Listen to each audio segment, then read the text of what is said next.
खुश आमदेद कहूँगा जनाब जलाल अल्फरा साहब तर्जमान, और मेरे साथ है ब्रिगेडियर अहमद सईद मिन्हाज साहब।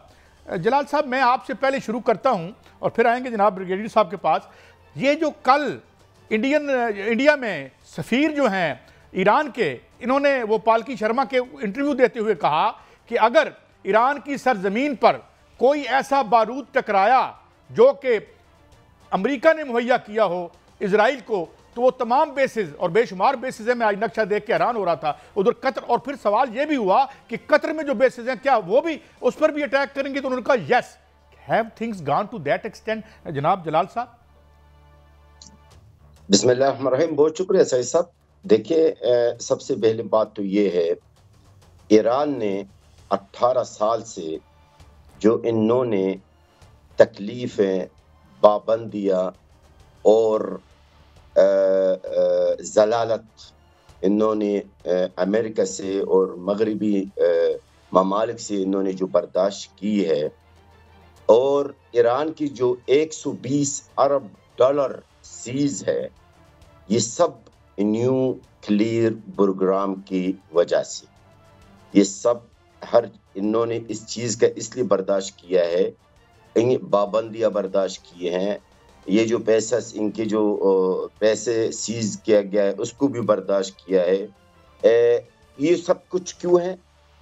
क्योंकि ईरान का एक न्यूक्लियर प्रोग्राम है जो वो उसको मुकम्मल करना चाहते हैं। अब इसराइल ये लगातार इसराइल की तरफ से ये बयानात आ रहे कि मुख्तलिफ रिसोर्सेज से कि जी न्यूक्लियर प्रोग्राम को पर हमला किया जाएगा, ये होगा वो होगा।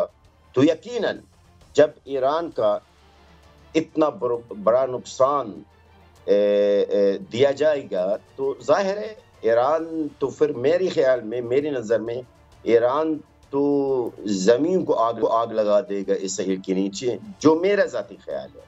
क्योंकि जैसा मैंने जिक्र किया है, आप 18 साल की मेहनत है, 18 साल की जलालत है, 18 साल की परेशानी, तकलीफ है, इन्होंने ईरान ने बर्दाश्त किया, और 1 मिनट में इस आकर उस पर हमला करके उसको तबाह करे या उसको ख़राब करे, और ईरान मेरे ख्याल में खामोश नहीं होगा। लिहाजा ईरानी जो सफ़ीर है इंडिया के अंदर, और भी इनके अलावा और भी बहुत ईरानी ओहदेदारों ने इसी तरह के इस किस्म का बयानात उन्होंने दिए है। तो जलाल साहब, आप हमारे साथ ही रहिए। मेरे साथ मौजूद हैं ब्रिगेडियर अहमद सईद मिन्हाज साहब भी, चूंकि आलमी अमूर और दिफाई अमूर के माहिर हैं। बहुत शुक्रिया मिन्हाज साहब। हुजूर ये फरमाइए कि क्या उसके पास कोई ऑप्शन नहीं होगा, और जिस तरह जलाल भाई कह रहे हैं कि वो फिर ज़मीन इतनी गर्म कर देंगे इजराइल के अंदर, तो क्या number 1 are they capable of, एक तो उन्होंने साबित कर दिया, वहाँ पे बहुत सारे बॉम्ब गिरे भी हैं, और जो डोम जो 3-4 जो उनकी वो सर्कल्स हैं उनको उन्होंने बाईपास भी किया है या उनको तोड़ा है। तो what do you think and what do you expect in case, क्योंकि इजराइल कह रहे हैं कि वो अपनी प्रेस्टीज जो है वो उसको बचाने के लिए हमला करेगा। Your take on this brigadier साहब। जी देखिए, बहुत शुक्रिया, बहुत इंपॉर्टेंट टॉपिक है, क्योंकि इससे बेसिकली दुनिया की सिक्योरिटी, मैं तो रीजन से निकल के दुनिया की सिक्योरिटी के ऊपर बात करूंगा, क्योंकि इवॉल्विंग सिचुएशन है, और इसराइल जो है इसने हमेशा वॉर के अंदर ही एक्सपेंड किया है, वॉर के अंदर ही एग्जिस्ट किया है, और वॉर के अंदर ही सस्टेन करता चला है। अब अगर नेतन्याहू को भी देखें इटसेल्फ एज अ लीडर, तो वो 2022 तक इलेक्शन हार रहा था, और जब दोबारा इलेक्शन से जीत के आया है 2022 दिसंबर के अंदर, तो उस वक्त उसके पास और कोई जरिया नहीं है कि अपनी वो स्ट्रेंथ बना सके, जो लेफ्टिस्ट और राइटिस्ट ज्यूज हैं उनको जोड़ सके। वो वॉर ही एक ऐसा जरिया कि आप स्टेट के लोगों को जोड़ सकते हैं। लेकिन ये आज पूरा 1 साल हो गया, 7 अक्टूबर 2023 को हमास ने अटैक किया था, और अब जो है वो आज फिर 2024 का 7 अक्टूबर है कि जब दोबारा से हालात जो है उसी तरह से रहे। हालांकि इसका ये था कि शायद ये शॉर्ट लिव वॉर होगी, लेकिन टनल्स जो वॉरफेयर थी हमास की गजा के अंदर, तो उसने काफी सस्टेन किया है इसराइली प्रेशर को।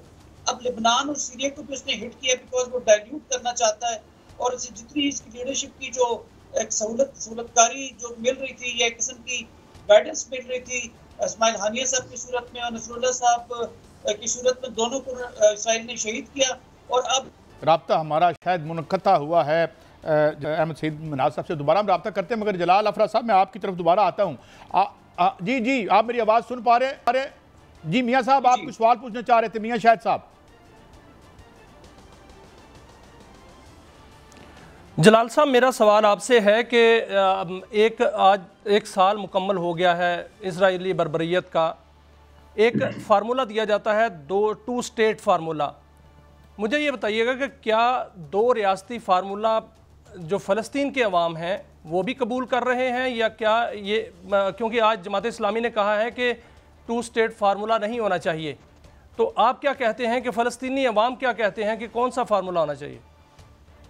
देखिए, सबसे पहले बात आप मुझे इजाज़त दें, जो ऑल पार्टीज कॉन्फ्रेंस जो आज हुआ है, मैं इधर से मैं शुरुआत करना चाहता हूँ, इस पर मैं कमेंट करना और आपकी सवाल की तरफ आना चाहता हूँ।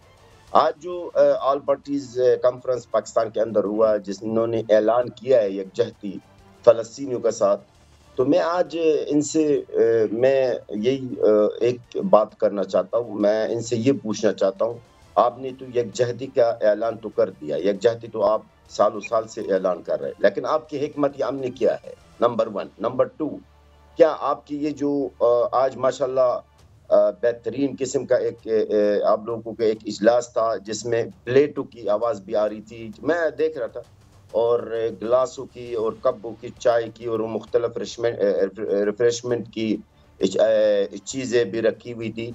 तो क्या हिकमत अमली क्या है? मैं सवाल कर रहा हूँ बतौर तर्जुमान गज़ा का, मेरी आवाम के कत्ले आम रोकने का क्या कोई हिकमत अमली आप लोगों ने बनाई है? ऐसा कोई शेड्यूल आप लोगों ने बनाई है? आपकी कॉन्फ्रेंस से या आपके इजलासों से या आपके इन तमाम मीटिंग से हमें गज़ा के आवाम को फ़ायदा क्या हुआ? कुछ भी नहीं है। ना आपके इजलासों से हमें फ़ायदा हुआ, ना जो अरब ममालिकों में अरब मुल्कों में इजलास होते हैं इनसे हमें फ़ायदा हुआ। इजलास हमें नहीं चाहिए, मुज़म्मतें हमें नहीं चाहिए, हमें चाहिए सीज़ फायर, हमें चाहिए फ़लस्तीनी बच्चों को, फ़लस्तीनी निहत्ते मेरी आवाम को, मेरी कौम को, मेरे लोगों को बचाया जाए।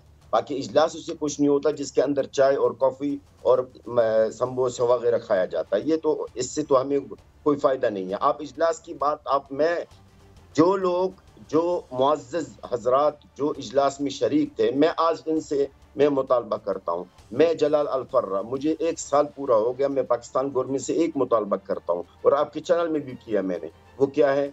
वो यही मुतालबा है कि अल्लाह के वास्ता, मैंने अल्लाह का वास्ता भी दिया है, तो कुछ फ़लस्तीनी ज़ख्मी को लाए गज़ा से इसके लिए शुरू से ही अच्छा ये भी नहीं है कि सिर्फ मीडिया में, मेरी भी पाकिस्तानी सरकारी सतह पर कई ऐसी सेमिनार, कई ऐसी मीटिंग्स हुए हैं, इसमें मैं शरीक भी था, वहाँ पर भी मैंने यही मुतालबा किया। क्या किया Pakistani? I am sorry to ask this question, लेकिन इन इजलासों से हमें कोई फायदा? अभी थोड़ी देर पहले इनकी इजलास चल रही थी और मेरी शहर के अंदर खान यूनिस के अंदर 18 लोग शहीद हुए। तो ये मेरे ख्याल में इसका जो है अच्छा ठीक बात है। देखें जलाल साहब, आपका दुख और हमारा दुख कामन है और हम भी अपने कोई हुक्मरान तबकात से इस हवाले से खुश नहीं है, चाहे वो पाकिस्तान के हों या आलम इस्लाम के हों। मगर मैं एक और लेवल पे आता हूँ। अहमद सईद मिन्हाज साहब, मैं आपका फ़ायदा उठाते हुए ये जानना चाहूँगा कि किसी किस्म का एडवेंचर अगर होता है और वो उसने ये भी कहा है कि अब नाए हुर्मज़ में से जो जहाज़ गुजरेंगे, ऑलरेडी जानते हैं कि world has already entered into a long economic winter. पूरी दुनिया का हाल आप देख रहे हैं जो अमेरिका के इलेक्शन में हो रहा है, जो दुनिया में हो रहा है। In the case and in the event of war अगर होता है और इस तरीके से खुदा न खास्ता ईरान की तेल पे हमला होता है या तेल की जो सप्लाई 30% गुजरती है अब नाए हुर्मज़ से वो रुकती है, तो what kind of the world you envisages?